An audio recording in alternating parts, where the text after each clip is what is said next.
13 line والا قرآن مجید، صفحہ number 787، 80 اور 87،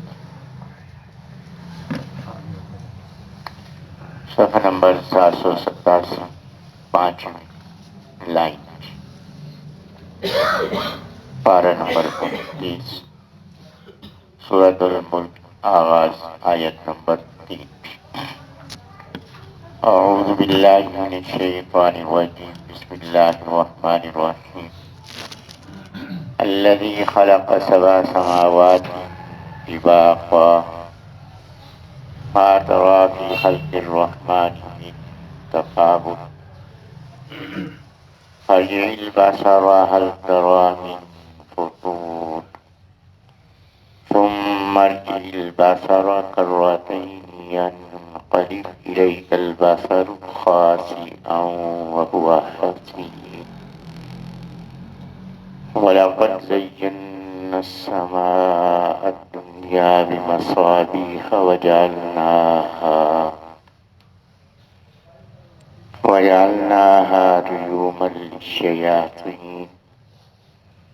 رجوما للشياطين وأعتدنا لهم عذاب السعير۔ صدق اللہ العظیم۔ اعوذ باللہ، میں پناہ میں آتا ہوں اللہ کی، من الشیطان الرجیم، نہایت مردود شیطان سے۔ بسم اللہ، اللہ کے نام کے ساتھ، الرحمن جو بے حد مہربان ہے، الرحیم نہایت رحم والا ہے۔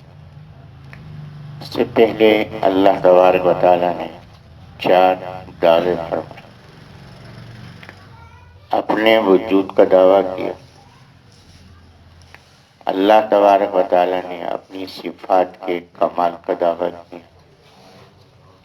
اللہ نے اس بات کا دعویٰ فرمایا کہ اس نظام کائنات کا مکمل اختیار میرے ہاتھ میں ہے، اور اللہ نے اس بات کا دعویٰ فرمایا کہ میری قدرت سے، میرے اختیار سے باہر کوئی چیز۔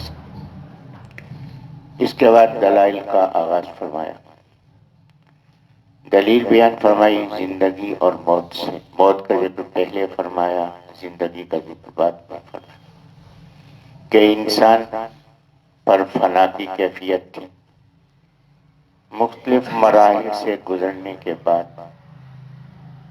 زندگی کے مرحلے میں داخل ہوا۔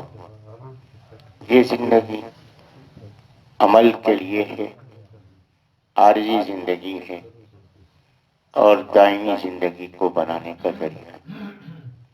پھر اللہ نے موت دی کہ یہ موت ذریعہ ہے عالم دنیا سے عالم آخرت میں منتقل ہونے کا۔ اس کے بعد کی جو زندگی ہے وہ دائمی زندگی ہے، جس کا جی چاہے دائمی زندگی کو سنوار لے، اور جو غفلت میں رہنا چاہے وہ اس دنیا کی زندگی میں غفلت اختیار کر کے اپنی ہمیشہ کی زندگی کو بگاڑ لے۔ فرمایا کہ اللہ کی گرفت سے کوئی بچ نہیں سکتا، اور اللہ بہت بخشنے والا ہے، رجوع اس کی طرف کرو، پھر دیکھو کہ کیسے رحمتیں تمہیں اپنی لپیٹ میں لیتی۔ اس کے بعد اللہ تبارک و تعالی نے دلیل بیان فرمائی، یہ عوارض کی دلیل تھی، زندگی اور موت جو اس کا تعلق خود انسان کے ساتھ ہے۔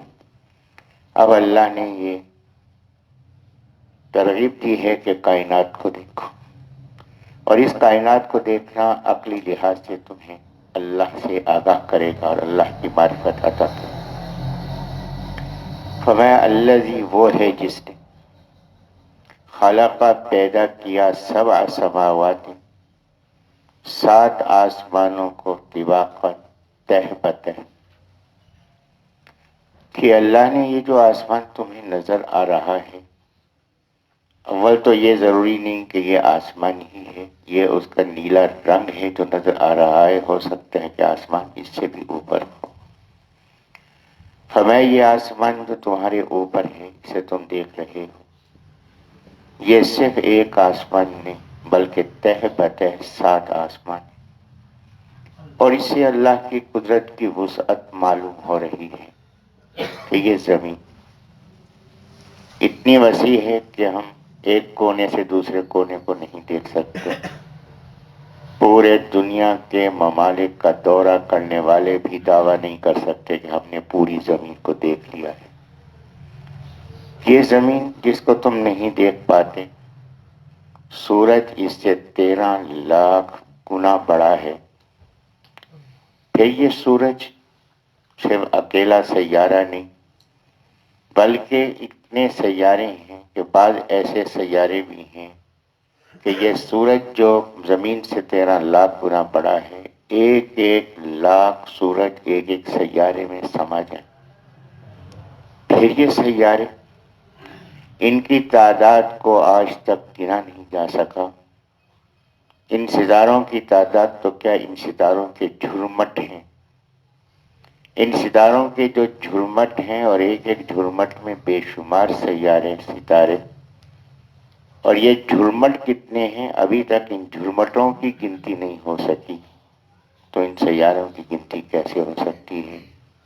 فرمایا کہ یہ تمام چیزیں آسمان کے اندر ہیں، یعنی اس سے نیچے ہیں، آسمان کا پھیلاؤ ان سے زیادہ ہے۔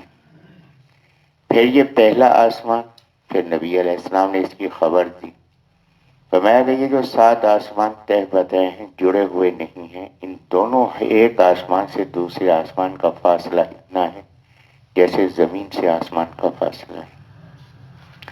اور اس کے بارے میں ماہرین کا کہنا یہ ہے کہ اگر کوئی آدمی اس فاصلے کو طے کرے تو 500 سال میں اس فاصلے کو طے کرے گا، تو اوسط رفتار کے لحاظ سے یہ 500 سال میں طے ہونے والا فاصلہ، ہر آسمان کا دوسرے آسمان سے یہ فاصلہ ہے۔ اور جب یہ فاصلہ ہے 500 سال کا فاصلہ، پھر آسمان کا گھیرا، تو پہلے آسمان سے دوسرا آسمان کتنا بڑا، پھر دوسرے آسمان سے تیسرا آسمان، تو یہ تصور کرتے ہوئے چلے جائیں۔ فرمایا کہ ما تری فی خلق الرحمن من تفاوت، ما کہ یہاں 2 معنی ہو سکتے ہیں۔ ایک ما استفہامیہ ہے، استفہامیہ کہتے ہیں کہ جس سے سوال کیا جائے، اور ایک ما نافیہ ہے، نافیہ وہ جو نفی کے لیے ہو۔ ما تری کہ ایک معنی تو یہ بنتے ہیں کہ تو نہیں دیکھتا، یا تو نہیں دیکھے گا، تو نہیں دیکھتا، اور ما سوالیہ ہے تو اس کے معنی ہے تو نے کیا دیکھا۔ دونوں معنی یہاں مناسبت رکھتے ہیں۔ فرمایا کہ ما تری تو نہیں دیکھتا، فی خلق الرحمن رحمان کے پیدا کرنے میں، من تفاوت کوئی فرق۔ ما تری سوال اگر کیا جائے تو کیا دیکھتا ہے، فی خلق الرحمن من تفاوت رحمان کے پیدا کرنے میں کوئی فرق، کہ تو نے کیا فرق دیکھا ہے اس کائنات کی بناوٹ میں۔ فرق سے مراد کیا ہے؟ فرق کے معنی تو یہ ہوتے ہیں کہ ان 2 چیزوں میں کیا فرق ہے، لیکن یہاں تفاوت اس معنی میں استعمال نہیں ہوا۔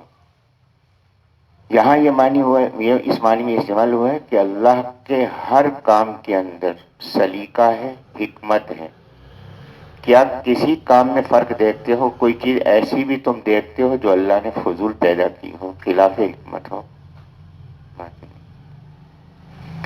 کہ اس میں کوئی فرق نہیں پاتے کہ کوئی چیز اللہ کی خلاف حکمت نہیں، کوئی چیز فضول نہیں، کوئی چیز فضول نہیں، کسی چیز کی کوئی ترتیب فضول نہیں۔ انسان اپنے آپ کو دیکھ لے، سر ہے، آنکھیں ہیں، کان ہے، ناک ہے، منہ ہے، پھر اس کے نیچے کا حصہ ہے، ہاتھ ہیں، ہر چیز فائدے کی چیز ہے۔ اور احساس کب ہوتا ہے؟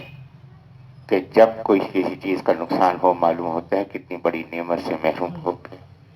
اور یہ اتنی نعمتیں اللہ نے عطا فرمائی ہیں، کبھی اور ہی نہیں کیا۔ تو ایک ایک گردہ کس قدر اس کی اہمیت معلوم ہوتی ہے۔ جب خبر آتی ہے اللہ حفاظت فرمائے فلاں کا گردہ فیل ہو گیا، اب گردہ فیل ہوا، اس کا علاج کتنی رقم چاہیے اور کتنا خرچ چاہیے، اور اس کے لیے پھر معلوم ہوتا ہے کہ ایک گردہ اور اس اتنی رقم خرچ کرنے کے باوجود بھی پہلی کیفیت بحال نہیں ہو سکتی، تو معلوم ہوتا ہے کہ اللہ نے کتنی نعمتوں سے نوازا۔ فرمایا کہ اس کائنات پہ غور کرو، کیا کوئی چیز ایسی ہے جو فضول پیدا ہوئی ہو؟ نہیں۔ کوئی چیز ایسی ہے جس کا آپس میں ربط نہ ہو، ضرورت نہ ہو؟ کہ نہیں۔ یہ ہاتھ ہے، بظاہر آنکھ سے تعلق نہیں، لیکن یہ آنکھ کے بغیر یہ ہاتھ محتاج ہے رہنمائی کا، کہ آنکھ دیکھے گی تو ہاتھ بڑھے گا، اگر آنکھ نہیں دیکھے گی تو ہاتھ کیسے بڑھے؟ تو میں کہ اللہ کے اس نظام پہ نظر ڈالو، کیا کوئی چیز تمہیں فضول اور بیکار نظر آتی ہے؟ فرمایا کہ ہاں، ممکن ہے ایک دفعہ دیکھنے سے غلط فہمی ہو جائے۔ فارجع البصر، پس تو پلٹا نگاہ کو، نگاہ پھر ڈال۔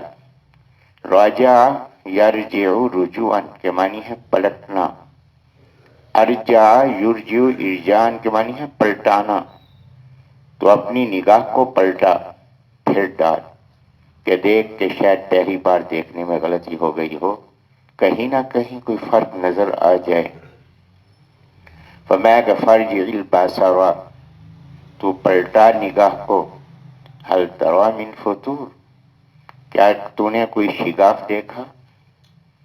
کہ یہ آسمان کہ کب سے بنا ہے معلوم نہیں، تمہاری ایک عمارت کتنی ہی مضبوط کیوں نہ ہو، اس کی مرمت کی ضرورت پڑتی ہے۔ فرمایا کہ اس آسمان کی طرف نظر کرو، کیا اس میں کوئی تمہیں شگاف نظر آتا ہے؟ کوئی جگہ پھٹی ہوئی نظر آتی ہے جس کی تعمیر کرنا ہو؟ اتنا عرصہ دراز پھر آسمان لطیف کہ اس کی لطافت اور اس کے اندر کوئی شگاف نظر نہیں آتا۔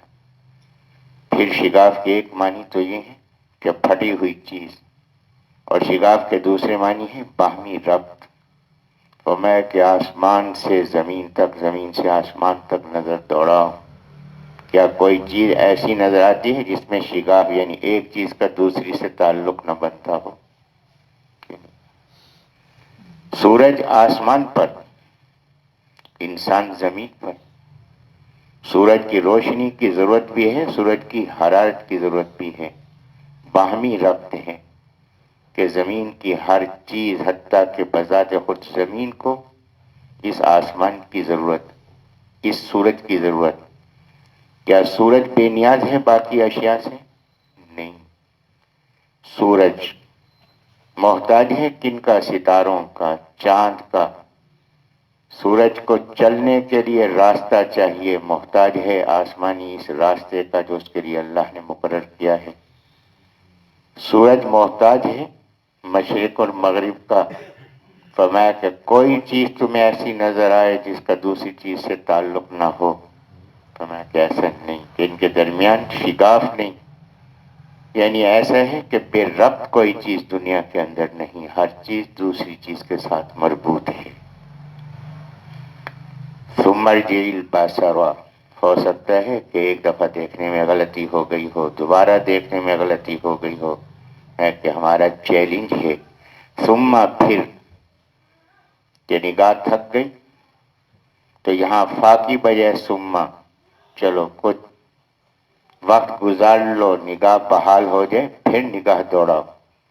ثم پھر، کہ جو اس وقت تو میں جلدی میں تھا، بات سمجھ بھی نہیں آئی، کوئی حرج کی بات نہیں، وقفے کے بعد سے میں کہ ثم پھر ارجع البصر، تو پلٹا نگاہ کو، کرتین، کرتین دو بار، یہاں معنی ہے کثرت کے، ایک بار نہیں، دو دو بار دیکھ، پھر دیکھ، پھر دیکھ، پھر دیکھ، یہ دیکھنے کا سلسلہ چلتا رہے۔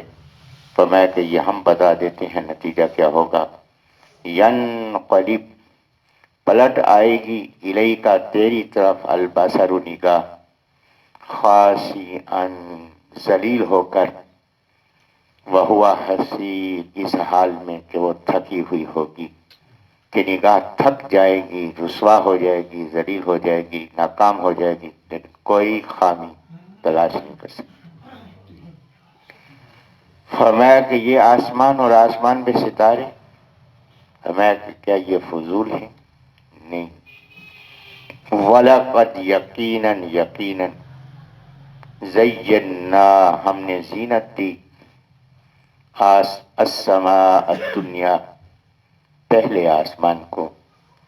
دنیا قریب ترین چیز کو کہتے ہیں، اس عالم کو عالم دنیا اس لیے کہتے ہیں یہ قریب ترین ہے۔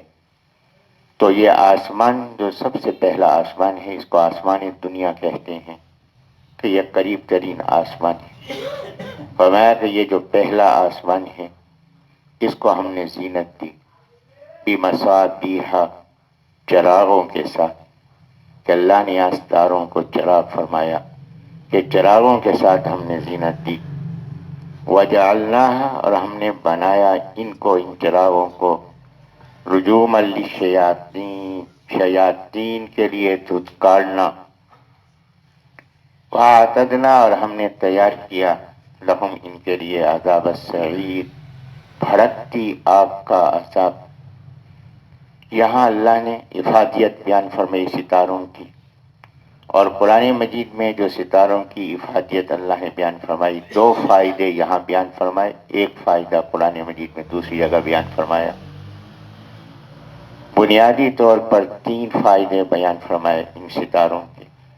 پہلا فائدہ، زینا السماء الدنیا، تفریح، کہ انسان دکھی ہے، غم کی حالت میں ہے، افسوس کی کیفیت میں ہے، رات کا وقت ہے، آسمان کی طرف نگاہ کرے، ستاروں کو دیکھے، طبیعت میں بشاشت پیدا ہو جائے۔ فرمایا کہ یہ انسان کے لیے ہم نے زینت کی چیز بنایا ہے، کہ انسان کے لیے فرحت کی چیز ہے یہ آسمان کے ستارے۔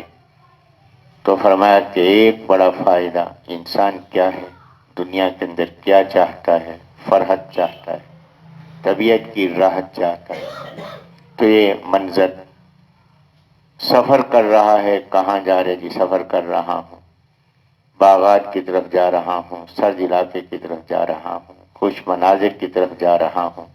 فرمایا کہ ہم نے گھر بیٹھے تمہیں بغیر خرچے کے تمہیں یہ راحت عطا، ایک نظر ہی ڈالنی ہے آسمان کی طرف، طبیعت میں فرحت پیدا ہوگی۔ ایک فائدہ۔ دوسرا فائدہ یہ، فرمایا کہ یہ سیارے، یہ ستارے کیا کرتے ہیں؟ جب یہ شیاطین جنات پہلے آسمان کے قریب جانا چاہتے ہیں کہ وہاں سے کوئی راز کی بات معلوم کریں، فرمایا کہ وہاں سے ان پر، ان ستاروں سے ان پہ چنگاریاں گرتی، تو یہ رجوماً، دھتکارنے کا ذریعہ ہے کہ شیاطین ان کے قریب نہیں جا سکتے۔ اور تیسرا فائدہ، فرمایا کہ ان ستاروں سے تم راستوں کا تعین کرتے ہو۔ صحرا کے اندر ہے، آدمی بھٹک رہا ہے، ستاروں کو دیکھ کر راستے کی پہچان کرے گا۔ آج آپ دنیا کے اندر آپ کے جتنے روٹس بنے ہیں بحری جہاز کے، ہوائی جہازوں کے، یہ انہی ستاروں کی بنیاد پر بنے۔ فرمایا کہ ان سے انسان رہنمائی حاصل کرتا ہے۔ اور نبی علیہ الصلوۃ والسلام نے فرمایا کہ صحابی کن نجوم، کہ میرے صحابہ رضی اللہ عنہم ستاروں کی مانند ہیں، کہ اے میری امت والو، زمین پہ چلتے ہوئے تمہیں آسمان کے ستاروں کی ضرورت ہے، آسمان کی بلندیوں کو کراس کر کے جنت میں داخل ہونے والے اس زمین کے ستاروں کی تمہیں ضرورت ہوگی۔ تو حضرات صحابہ کرام کو دیکھو گے، ان سے رہنمائی حاصل کرو گے تو جنت کی بلندیوں میں پہنچو گے۔ تو فرمایا کہ اللہ تبارک و تعالیٰ نے ان ستاروں کو پیدا فرمایا، بہت سے فائدے، بنیادی طور پر تین، کہ فرحت، شیاطین کا دھتکارنا، اور راستوں کی رہنمائی۔ اور فرمایا یہ جو شیاطین ہیں ان کا یہاں تو دھتکارنا ہے، آسمان کے قریب جانے کی اجازت نہیں۔ فرمایا کہ آخرت میں ان کا کیا ہوگا؟ بھڑکتی آگ کا عذاب ہوگا جس میں ان کو ڈالا جائے گا۔ تعجب کی بات ہے کہ شیاطین آگ سے بنے ہیں۔ ایک بات جو یہاں انتہائی قابل توجہ، کہ شیاطین جنات آگ سے بنے ہیں اور اللہ اس آگ کو ان کے لیے عذاب کہہ رہا ہے۔ عذاب سے بنی ہوئی چیز پہ آگ کیا اثر کرے گی؟ یہاں فرمایا عذاب السعیر، یہ بھڑکتی ہوئی آگ ایسی ہوگی جو شیاطین کے لیے بھی ناقابل برداشت ہوگی، جنات کے لیے۔ اے انسانوں، آگ سے بنی ہوئی چیز اس آگ کو برداشت نہیں کر پائے گی۔ اے انسانوں، تم تو مٹی سے بنے ہو، تم اس آگ کو کیسے برداشت کرو گے؟ تو اس پہ غور و فکر کرو۔ اللہ مجھے بھی آپ کو بھی اس کی توفیق عطا فرما دے۔ وآخر دعوانا الحمدللہ الحمدللہ رب العالمین الرحمن الرحیم مالک یوم الدین اللہم صلی وسلم وبارک علی سیدنا و مولانا محمد۔ کہ اس سورت کی فضیلت میں یہ بات بھی شامل ہے کہ یہ سورت قبر کے عذاب سے نجات کا ذریعہ ہے۔ فرمایا کہ جو شخص روزانہ رات کو سونے سے پہلے یہ سورت پڑھ لے، اللہ تبارک و تعالی اس کو عذاب قبر سے محفوظ فرمائے۔ اس سورت کے شروع میں اللہ تبارک و تعالی نے 4 باتیں اپنے بارے میں بیان فرمائی۔ پہلی بات کہ اللہ کا وجود ہے۔ دوسری بات یہ کہ اللہ تبارک و تعالی تمام صفات میں کمال رکھتا ہے، کہ اللہ کو تمام صفات کمالیہ حاصل ہے، کہ اللہ کے اندر تمام صفات کمالیہ پائی جاتی، اور یہ صفات کمالیہ کمال کے ساتھ پائی جاتی ہیں، جس کے اندر کسی قسم کا کوئی نقص، کوئی کمزوری نہیں۔ تیسری بات یہ کہ اللہ تعالیٰ نے اس کائنات کو پیدا کیا ہے، پیدا کرنے کے بعد اللہ نے اس کا اختیار کسی اور کے ہاتھ میں نہیں دیا، پورا نظام کائنات اللہ ہی کے کنٹرول پہ۔ اور چوتھی بات یہ کیا اللہ کی قدرت، اللہ کا اختیار یہی ہے جو کائنات ہے؟ نہیں، فرمایا کہ اللہ کا اختیار نامحدود ہے، کوئی چیز اللہ کے اختیار سے باہر۔ اس کے بعد اللہ تبارک و تعالی نے دلیل بیان فرمائی کہ وہ اللہ جس کے وجود کی طرف تمہیں متوجہ کیا گیا ہے، وہ اللہ کون ہے، اور اللہ تبارک و تعالی کے وجود کی دلیل کیا ہے۔ یہ چاروں باتیں جو دعوے کے طور پر بیان کی گئی ہیں، ان کی دلیل انسان کی زندگی اور موت کے اندر موجود ہے۔ فرمایا کہ غور و فکر کرو گے تو اس سے یہ حقیقت پوری طرح واضح ہوگی۔ پھر یہ کہ اس کائنات پہ غور کرو تو اس کائنات میں کوئی چیز بیکار نہیں۔ جب کوئی چیز بیکار نہیں تو انسان بیکار کیسے ہو سکتا ہے؟ کاشتکار گندم کاشت کرتا ہے، اور اگر وہ دانے اور بھوسے کو علیحدہ نہ کرے تو اس کی یہ کاشتکاری بیکار ہے۔ جب ایک کاشتکار کی کاشتکاری بیکار نہیں ہو سکتی تو رب کائنات کا مخلوق کو پیدا کرنا یہ بیکار کیسے ہو سکتا؟ فرمایا یہ زندگی تمہیں عطا کی گئی، اس زندگی کے بعد پھر ایک وقت آئے گا، یہ بھوسا اور دانہ اس کو علیحدہ کیا جائے گا، فرما برداروں کو نافرمانوں کو علیحدہ علیحدہ کیا جائے گا۔ فرمایا کہ وہ اللہ کتنی قدرت رکھتا ہے، آسمانوں کی طرف نظر کہ اللہ نے تہ بتہ 7 آسمان پیدا فرمائے۔ یہاں اللہ نے سماوات انطباقہ فرمایا، اور دوسری جگہ اللہ نے سبعان شدادہ فرمایا کہ 7 آسمان انتہائی مضبوط، کہ جب سے بنے ہیں اس وقت سے قائم ہی ہیں، کوئی اس کے اندر شگاف نہیں، کوئی خامی نہیں۔ پھر فرمایا کہ تم اللہ کی اس تخلیق میں غور کرو، کوئی خامی نکال کر دکھاؤ۔ اور یہاں ایک خاص بات جو قابل غور ہے، فرمایا ما تری فی خلقہ نہیں فرمایا ما تری فی خلق الرحمن، ما تری فی خلق اللہ بھی نہیں فرمایا، ما تری فی خلقہ بھی نہیں فرمایا، ما تری فی خلق الرحمن۔ کہ اللہ کی تخلیقات میں غور کرو، تمہیں معلوم ہوگا کہ اس کی قدرت کا اظہار ہی نہیں بلکہ رحمت ہی رحمت ہے۔ تو فرمایا کہ اس کے ہر کام میں رحمت ہے، تو لہذا اس کی تخلیق میں کوئی فرق، کوئی خامی نکالنا یہ کسی کے بس کی بات۔ اپنی نگاہ اس کی طرف ڈالو، بار بار ڈالو، تنقیدی نظر ڈالو، تنقیسی نظر ڈالو، تنقیدی نظر جو جائزہ لینے والی ہو صحیح اور غلط کا، تنقیسی نظر جو خامی نکالنے والی ہو۔ تو اس پہ تنقیدی نظر ڈالو تم نہیں، بلکہ اس پہ تنقیسی نظر ڈالو، خامی نکالنے والی نظر ڈالو، تو تمہاری آنکھیں ناکام ہو کر پلٹ کر آ جائیں گی، اور یہ آنکھیں تھک جائیں گی، لیکن تم اللہ کے کسی کام میں کوئی عیب نہیں نکال سکتے، کوئی خامی بیان نہیں کر سکتے۔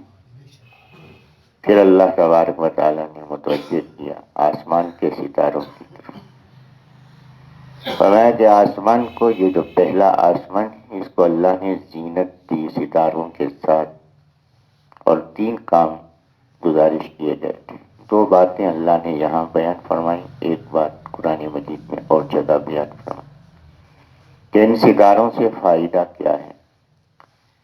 پہلا فائدہ تو زینت ہے کہ اس کو دیکھ کر طبیعت خوش ہوتی۔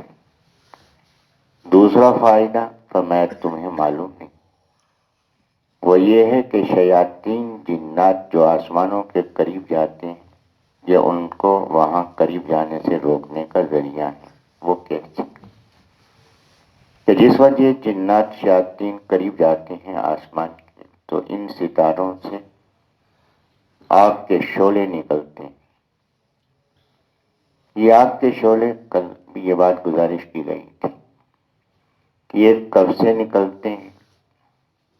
یہ پہلے بھی ایسا تھا، لیکن آسمان کے قریب جب یہ شیاطین جنات جاتے تھے تو یہ آگ کے شعلے نکلتے تھے ان سیاروں سے، لیکن یہ پہلے آسمان کے فرشتوں کی کوئی نہ کوئی بات سن لیتے تھے،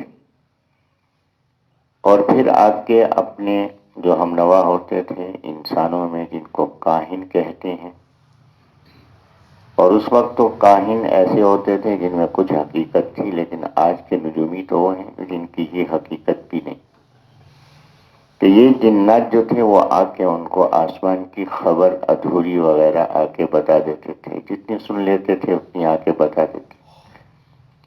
پھر یہ کاہن آگے پیچھے خود ملا کے لوگوں کو بتاتے تھے تمہاری زندگی کے حالات ہیں جو ہم تمہیں بتا رہے۔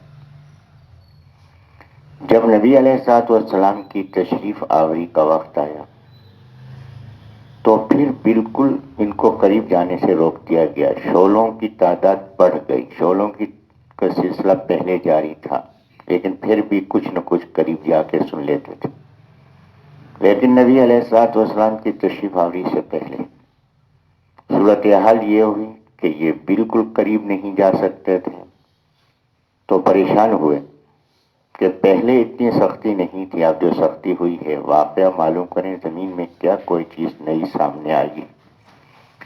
تو جنات نے اپنی چھوٹی چھوٹی جماعتیں بنائی، 9 افراد کی جماعتیں، کہ زمین پہ پھیل جاؤ اور سبب معلوم کرو۔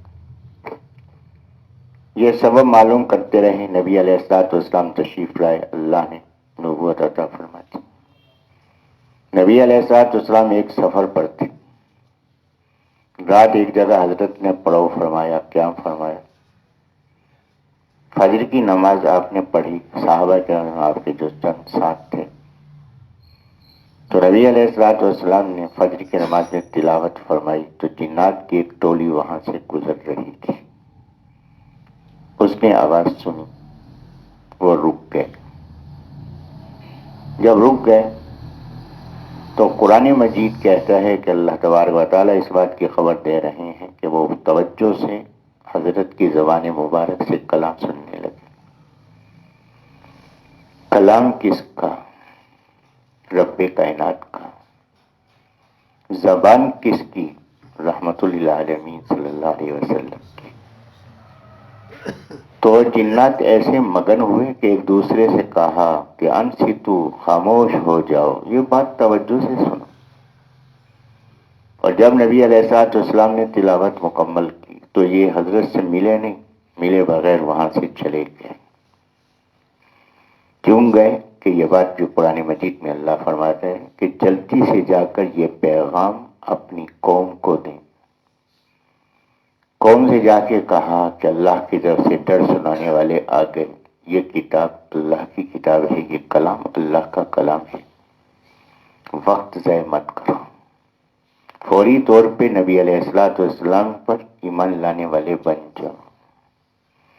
نبی علیہ الصلوۃ والسلام کی خدمت عالیہ میں یہ جنات کئی بار حاضر ہوئے ہیں۔ اس کے بعد یہ ملاقات تو کیے بغیر چلے گئے، لیکن جا کے پیغام دیا اور اس کے بعد، اور یہ پیغام جلدی دینا کیوں تھا؟ ایک واقعہ قرآن مجید میں انسانوں کے حوالے سے آتا ہے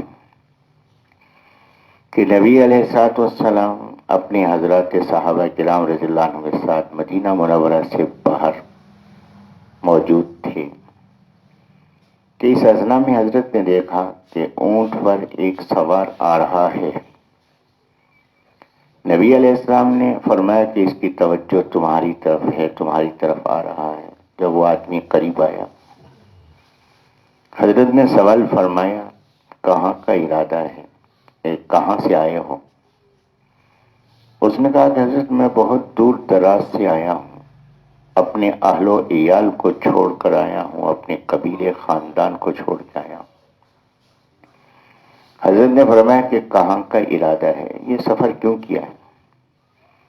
کہا کہ میں نے سنا کہ آخری نبی صلی اللہ علیہ وسلم تشریف لائے ہیں، تو میں ان کی خدمت میں حاضر ہونے کے لیے جا رہا ہوں۔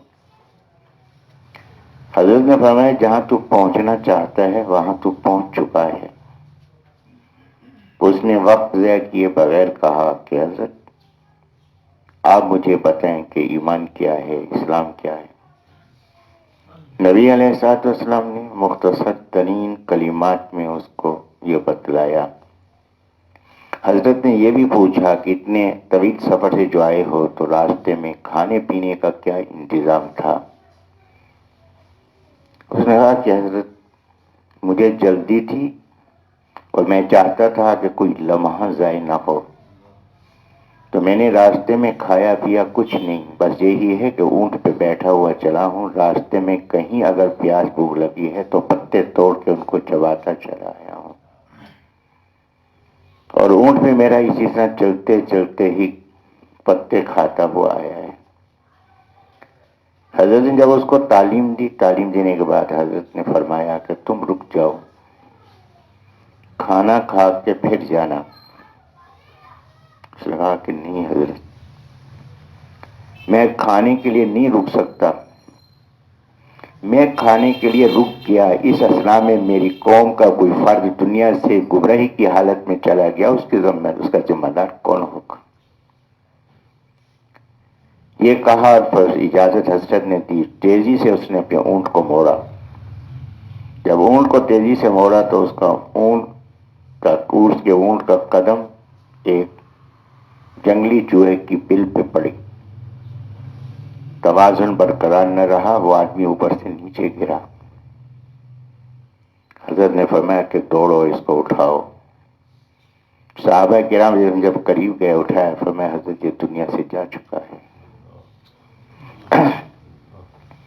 نبی اسلام خود آگے تشریف لائے، حضرت نے دیکھا پھر پیچھے کو ہٹ گئے، صحابہ کرام بھی پیچھے کو ہٹ گئے۔ تھوڑی دیر کے بعد فرمایا کہ اب اس کو اٹھاؤ اور اس کی تجہیز و تکفین کا انتظام کرو۔ فرمایا جب میں اس کے قریب آیا تو پھر پیچھے کیوں ہٹا؟ فرمایا کہ فرشتے آئے تھے، جنت کے پھل لائے تھے، اس کو کھلا رہے تھے، اس لیے میں رک گیا کہ یہ پھل کھا لے تو پھر اس کے تجہیز و تکفین کا انتظام کیا جائے۔ کہ یہ فکر کہ پیچھے والے گمراہی کی حالت میں دنیا سے چلے نہ جائیں، یہی بات اللہ نے جنات کے بارے میں سورۃ الجن میں بیان فرمائی جو آگے آئی کہ فوری طور پہ یہاں سے بھاگو، یعنی نبی علیہ الصلوۃ والسلام سے ملنا انہوں نے اس کے مقابلے میں ترجیح دی کہ جا کے اپنی امت کو، اپنی قوم کو جا کے سمجھائیں کہ وہ کہیں گمراہی میں دنیا سے چلے نہ جائیں۔ تو لہذا جب وہاں پہنچے یہ پیغام دیا تو اس کا ذکر آگے سورۃ جن میں آئے گا۔ اس کے بعد نبی علیہ السلام کی خدمت عالیہ میں کئی بار یہ حاضر ہوئے۔ یہ مسجد جو مسجد جن کہلاتی ہے مکہ مکرمہ میں، ایک ملاقات تو حضرت کی یہاں ہوئی ہے جنات سے، تو سورۃ جن میں اس حوالے سے بھی انشاءاللہ بات ہوگی۔ تو اللہ تبارک و تعالیٰ نے یہ بات ارشاد فرمائی کہ یہ جو ستارے ہیں ان کا ایک کام تو ان جنات شیاطین کو روکنا ہے قریب آنے سے۔ تو یہاں اللہ نے رجوم کا لفظ استعمال فرمایا، یہ جمع ہے، اس کا واحد ہے رجم۔ رجم کہتے ہیں دودھ کاٹنا، پتھر مار کے کسی کو دور کرنا۔ تو رجم پتھر مارنے کے معنی میں آتا ہے اور رجوم اس کی جمع ہے، یعنی پتھر مارنے کا مسلسل عمل۔ اور بعض حضرات نے اس سے آلات کے معنی بھی دیے ہیں کہ وہ آلات جن سے پتھر پھینکے جائیں۔ تو یہ ستارے وہ آلات ہیں جن کے ذریعے سے ان کو دور کیا جاتا ہے شیاطین کو۔ اس کے بعد فرمایا یہ تو دنیا کی سزا ہے، آخرت میں تو ان کے لیے بھڑکتی آگ تیار کی گئی ہے۔ فرمایا صرف ان کے لیے نہیں، وہ انسان بھی جو ان کے طریقے پہ چلنے والے ہیں۔ وَلِلَّذِينَ كَفَرُوا، ان لوگوں کے لیے جنہوں نے انکار کیا بربہم اپنے رب کا، ان کے لیے کیا ہے؟ عذاب جہنم، جہنم کا عذاب، وبئس المصیر، اور بری ہے لوٹنے کی جگہ۔ اذا القوا، جب ڈالے جائیں گے، فیہا، اس میں، سمعوا، وہ سنیں گے، لہا، اس کی، جہنم کی، شہیقاً، ڈرونی آواز۔ شہیق کہتے ہیں گدھے کی آواز کو، گدھے جیسی ناپسندیدہ تیز شدید آواز وہ سنیں گے۔ وہی تفور، اور وہ ابل رہی ہوگی، کہ جہنم کی آگ اوپر کو اٹھ رہی ہوگی۔ اب یہ اوپر کو اٹھے گی کہ جس وقت جہنمیوں کو جہنم میں ڈالا جائے گا تو جہنم میں ڈالے جانے کی وجہ سے یہ آگ اوپر کو اٹھے گی۔ تکاد تمیز من الغیظ، قریب ہے کہ پھٹ جائے غصے سے، کہ غصے کی کیفیت ظاہر ہو رہی ہوگی، کہ ایسی کہ جیسے کہ یہ ابھی آگ پھٹ پڑے گی۔ یہ اس کی شدت کی طرف اشارہ ہے۔ کلما، جب بھی یہ سلسلہ چلے گا کہ باری باری لوگ ڈالے جائیں گے اس میں، کلما القیا، جب بھی ڈالے جائیں گے، فیہا، اس میں، جب بھی ڈالا جائے گا، فیہا، اس میں، فوج، ایک گروہ، گروہ در گروہ یہ جہنم میں داخل ہوگی۔ تقسیم ہوگی قیامت کے دن، عیوب کے لحاظ سے، گناہوں کے اعتبار سے، یہ زانی ہے، یہ شرابی ہے، یہ فلاں ہے، یہ فلاں، ایک جیسے لوگ اکٹھے۔ پھر جو گمراہ کرنے والے ہیں، یہ گمراہ ہونے والے ہیں، پھر ان کی درجہ بندی ہوگی۔ تو ایک ایک گروہ کو ڈالا جائے گا۔ تو ایک ایک گروہ کو کیوں ڈالا جائے گا؟ اس لیے ڈالا جائے گا کہ پوری طرح سے نمایاں کیا جائے گا۔ کلما، جب بھی القیا، ڈالا جائے گا، فیہا، اس میں، فوجن، ایک گروہ، سآلا، ہم، پوچھیں گے ان سے، خزنتھا، اس کے ذمہ دار، پہرے دار، چوکیدار، وہ فرشتے جو نگرانی پر ہوں گے، وہ پوچھیں گے، الم یاتیکم، کیا نہیں آیا تمہارے پاس، نذیر، کوئی ڈر سنانے والا، کہ کوئی ڈر سنانے والا نہیں آیا تھا جو تمہیں بتاتا کہ جہنم ایسی ہے اور تم رک جاتے۔ خزنتن، جمع ہے، اس کا واحد ہے خازن، خازن کہتے ہیں نگرانی کرنے والے کو، جو چیز اس کے سپرد کی جائے اس کی حفاظت کرے، وہاں سے نکلنے نہ دے اور نہ کسی کو نکالنے دے۔ تو ان فرشتوں کو اللہ نے خزانہ کہا۔ یہ فرشتے اتنے ذمہ دار کہ نہ کسی کو یہاں سے نکلنے دیں گے اور نہ کسی کو نکالنے دیں گے۔ دوسری جگہ اللہ نے زبانیہ کہا جہنم کے فرشتوں کو. زبانیہ یہ جمع ہے، یہاں جیسے خزانہ جمع ہے وہاں زبانیہ بھی جمع ہے، اور اس کا واحد ہے زبانیون. زبانیون کہتے ہیں بچھو کے ڈنگ کی طرح کہ تند مزاج، سخت مزاج ہوں گے اور بالکل ان میں رحمت کی کوئی کیفیت ہی نہیں ہوگی. تند مزاج، بات بھی کریں گے تو ایسی تندی اور تلخی کے ساتھ کریں گے جیسے بچھو نے ڈنک مارا ہو. اس انداز کے فرشتے مقرر ہوں گے.